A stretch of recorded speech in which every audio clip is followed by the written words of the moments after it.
Hello guys. ഉറക്കെ പറഞ്ഞോ. Hello guys. സിനിമയുടെ പേര് ഒരു റൊണാൾഡോ കഥ അല്ല ചിത്രം. എന്നിട്ട് എങ്ങനെയുണ്ട് പടം? കുഴപ്പമില്ല, പേടിക്കണ്ട. നിങ്ങൾക്ക് എന്തായാലും ചാലക്കുടി ഉള്ള ഭാഗത്തുള്ളവർക്കൊക്കെ ഇന്നാണ് ഫസ്റ്റ് ഡേ. ആടി 7 പേര് 8 പേര്. ഞാൻ ടിക്കറ്റ് സ്കാൻ ചെയ്തപ്പോ പേടിച്ചു. ഇനി നമുക്ക് സ്കാൻ കയറ്റോ, സിനിമ ഷോ ഉണ്ടാവോ എന്ന്. ഇപ്പൊ പപ്പ അന്ന് ബുക്ക് ചെയ്തിട്ട് തിരിച്ചു വീട്ടിലേക്ക് കിട്ടില്ലേ, ഓൺലൈൻ ബുക്ക് ചെയ്തിട്ട്. ഞാൻ അതുപോലെ പേടിച്ചു. പക്ഷെ എനിക്ക് സിനിമ ഇഷ്ടായി. എന്നുവെച്ചാല് കണ്ടിരിക്കാം. സിനിമ രസമുണ്ട്, പക്ഷെ കുറച്ച് കൊറേ കഥകളൊക്കെ ഉണ്ട്. ട്വിസ്റ്റ് ഒക്കെ കഥയൊക്കെ നല്ലതാ. നല്ല സ്റ്റോറികൾ ഉണ്ടായില്ലേ, എന്നുവെച്ചാ കൊറേ അണ്ടർസ്റ്റാൻഡ് ചെയ്യേണ്ട സാധനങ്ങളൊക്കെ ഉണ്ട്. പടം കുഴപ്പമില്ല, പക്ഷെ വലിപ്പിക്കലായി പോയി. തിയേറ്ററിൽ പോയി കാണാന്ന് പറഞ്ഞ് നടക്കണവരുടെ OTT ആണെങ്കിൽ രസമുണ്ടോ? ഭയങ്കര വലിയ സിനിമയായിട്ട് തോന്നി. ബോറടി. വലിയ സിനിമ ഫസ്റ്റ് ഹാഫിലാണെങ്കിൽ ബാത്റൂം മുട്ടിട്ട് അയ്യോടാ. ഒരു 4 ഷോർട്ട് ഫിലിം കണ്ട ഫീല്. 1 2 എന്നുവെച്ചാൽ 3 ഷോർട്ട് ഫിലിം ഉണ്ട്. 4ാമത്തെ കഥ സിനിമയാണ്. ഷോർട്ട് ഫിലിം സിനിമ സ്റ്റാർട്ടിങ്ങിൽ ഷോർട്ട് ഫിലിം 4 ഷോർട്ട് ഫിലിം കണ്ട പോലെ. പക്ഷെ തിയേറ്ററിലുള്ളവരെ കിടന്ന് ഉറങ്ങായിരുന്നു. ഒരാള് എന്റെ ബാക്കിലേക്ക് ആള് കൂർക്കമ്പലി. അയ്യോ, അതാണ് ആ ലാസ്റ്റ് ഉണ്ടാ ചെക്കൻ. അല്ല, അത് വേറൊരു കാരണവര് ഒറ്റയ്ക്ക് ചെയ്തിരിക്കണ്ടായിരുന്നില്ലേ? അതാ അയാളാ. പക്ഷെ ലാസ്റ്റ് ഉണ്ട് ചെക്കനും പറയണ്ടായിരുന്നു ഉറങ്ങി അവന്റെ മോന് കാണാൻ ഉറക്കത്തിനെ പിടിച്ചെഴുതിപ്പിച്ചാ. ഉണക്കപ്പടം തീരണമില്ല, ഉറക്കാണി വന്നിട്ട് അവൻ കട്ടുറക്കായിരുന്നു. അല്ല, പടം കുഴപ്പമില്ല കേട്ടാ. പടം പക്ഷെ ഭയങ്കര സ്ലോ ആണ്. എന്താ പറയാ, എന്തൊരു പ്രശ്നമുണ്ട്. പക്ഷെ പടം കഥ, ട്വിസ്റ്റ്, ക്ലൈമാക്സ് അതൊക്കെ രസമുണ്ട്. ക്ലൈമാക്സ് ട്വിസ്റ്റുകളൊക്കെ നല്ലതാണ്.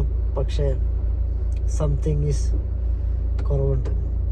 കുറവാണ്.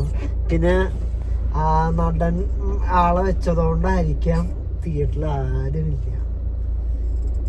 അതായത് ഫസ്റ്റ് അവന്റെ അഭിനയം നല്ലതാണ്. ഇതിലെല്ലാരും അഭിനയവും ഡയറക്ഷനും ഒക്കെ നല്ലതാണ്. പക്ഷെ ആൾക്കാര് കാണാൻ വരില്ല. അങ്ങനെയല്ല, ആൾക്കാർക്കൊക്കെ ഒരു കോൺസെപ്റ്റ് ഉണ്ടല്ലോ, ഇന്ന ആളുടെ സിനിമയാണെങ്കിൽ ഹായ് സൂപ്പർ അപ്പൊ കാണാൻ പോവാം. അങ്ങനെ ഇത് ഫസ്റ്റ് ഡേ ആണ്. എന്റെ അപ്പയ്ക്കായാലും ഇപ്പൊ എന്താ ഇങ്ങനെ സിനിമയ്ക്ക് പോകാനൊരു ഇതുള്ളതുകൊണ്ട്, അല്ലെങ്കിൽ പറയും മോഹൻലാലിന്റെ സിനിമ ഉണ്ടെങ്കിൽ അങ്ങനെ പറയാമല്ലോ. ലൈക്ക് ചിലർക്ക് അങ്ങനത്തെ ഒരു കോൺസെപ്റ്റ് ഉണ്ട്. അതല്ല പറഞ്ഞ, ഇത് ഫസ്റ്റ് ഡേ ആണ്. റിവ്യൂ കാണുന്ന മുന്നേ ഒരു നോർമൽ കുറച്ച് ആൾക്കാരുണ്ടാവല്ലോ, സിനിമ പ്രാന്തന്മാരെന്ന് പറഞ്ഞിട്ട് കുറച്ചുപേരുണ്ടാവല്ലോ. അതുപോലും ഇല്ല. ഒന്ന് കണ്ട അഭിപ്രായം പറയാനായിട്ട് പോലും ആൾക്കാരില്ല. അതാണ് പ്രശ്നം. അതുകൊണ്ടെന്നാ നാളെ ആരും ഓടില്ല. മേ ബി നാളെ മറ്റൊന്ന് ഓടും. ശനി ആയതുകൊണ്ട് എന്തെങ്കിലും പടം, വേറെ പടമില്ലാത്തതുകൊണ്ട് എന്തെങ്കിലുമൊക്കെ പടം കാണണ്ടേന്ന് വെച്ചിട്ട് കൊടുക്കും. തിങ്കളാഴ്ച തൊട്ട് നോക്കിക്കോ, ബുക്ക് ചെയ്തിട്ട് കാര്യമില്ല. ഇത് വെള്ളിയാഴ്ച ഫസ്റ്റ് ഡേ. റിവ്യൂ ആൾക്കാർ കേട്ടിട്ട് പോലും ഉണ്ടാവില്ല. നമ്മൾ അതിന് മുന്നേ കണ്ടു.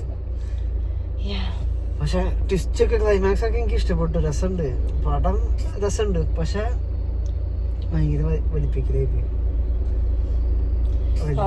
ഓവറോൾ കുഴപ്പമില്ല, കാണാം. ഷോർട്ട് ഫിലിമൊക്കെ സൂപ്പറായിരുന്നു. നല്ല പടം. അപ്പൊ നിങ്ങൾ പോയി കാണാ. പാവം പ്രൊഡ്യൂസറിന് കാശ് കൊടുക്കുക. ഡയറക്ഷനൊക്കെ നല്ല തന്നെയാണ്. മേക്കിംഗ് മറ്റേ പടം വെച്ച് നോക്കുമ്പോ ഇതൊക്കെ സൂപ്പർ പടമല്ലേ? നമ്മൾ 2 കണ്ട്. മറ്റേ ഒരെണ്ണം മറ്റേ ധ്യാൻ ശ്രീനിവാസന്റെ ദുബായ്. പിന്നെ നമ്മൾ ലാസ്റ്റ് കണ്ടില്ലേ കൂടലും. അതിനൊക്കെ എത്ര ബെറ്റർ വെച്ചു സിനിമ. അതൊക്കെ എനിക്ക് എനിക്ക് പോവാനുള്ള ഫീൽ. പടം രസമുണ്ട്, പക്ഷെ എന്തോ ഒരു കുറവുണ്ട്. ആ കുറവിലാണ് പ്രശ്നം. എന്ന് വെച്ചാലേ എല്ലാവർക്കും ഈക്വലി റോളില്ല. നായകന് വലിയ റോളില്ല, നായികക്ക് റോളേ ഇല്ല. പിന്നെ അല്ലെങ്കിൽ ലാസ്റ്റ് അവർക്കുള്ള റോള്. പക്ഷെ അങ്ങനെ ഈ ട്രക്കിന്റെ ലൈറ്റ് ട്രാഫിക്കില് പെട്ടൊക്കെയാണ് ചാലക്കുടി ട്രാഫിക്. ഇപ്പൊ 1 മണിക്കൂറായി. ഇനി വീട് ഇപ്പൊ എത്തുമെന്ന് അറിയില്ല. അതാണ് നമ്മള് അവസാനം വീട്ടിൽ പോയിട്ട് വീട് എടുക്കണ കാറിലെടുക്കാം. അപ്പൊ 2 മണിയും കഴിയില്ലോ എന്ന് വെച്ചിട്ട്.